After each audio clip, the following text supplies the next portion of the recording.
بھلے مر بھی جاتا تو بھی یہ کالا کوٹ جو ہے زندہ رہتا۔ 25 کروڑ عوام 16 مہینے سے یہ سفوکیشن دیکھ رہے ہیں۔ ہم وکلا تحریک چلانے جا رہے ہیں۔ ایک کالا کوٹ رہ گیا تھا جس کی آواز کو بند نہیں کر سکتے تھے، آج وہ بھی کوشش کر لی۔ میں جا رہا ہوں 1 گھنٹے سے زیادہ لفٹ میں بند کر،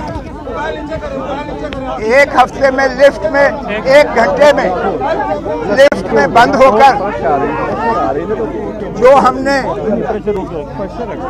سفوکیشن، جو ہم نے 1 گھنٹے کی سفوکیشن ایک لفٹ میں ہے، 25 کروڑ عوام 16 مہینے سے یہ سفوکیشن دیکھ رہے ہیں۔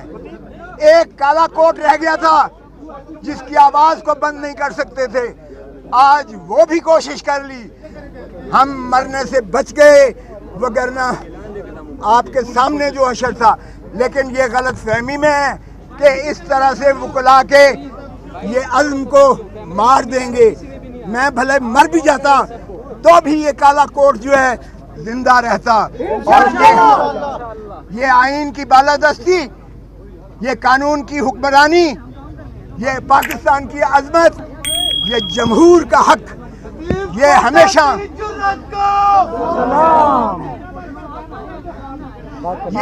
ہمیشہ وکلا نے ہی اس کا علم اٹھایا ہے۔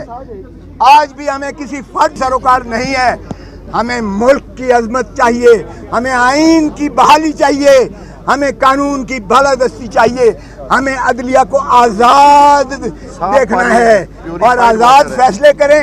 اللہ کو گواہ بنا کر کسی شخص کے نیچے نہ جھکیں، اللہ کی رسی کو مضبوطی سے تھامو۔ یہ چھوٹے چھوٹے خدا ہم نے اس طرح خشوع کی طرح بہتے ہوئے دیکھے ہیں، اور انشاءاللہ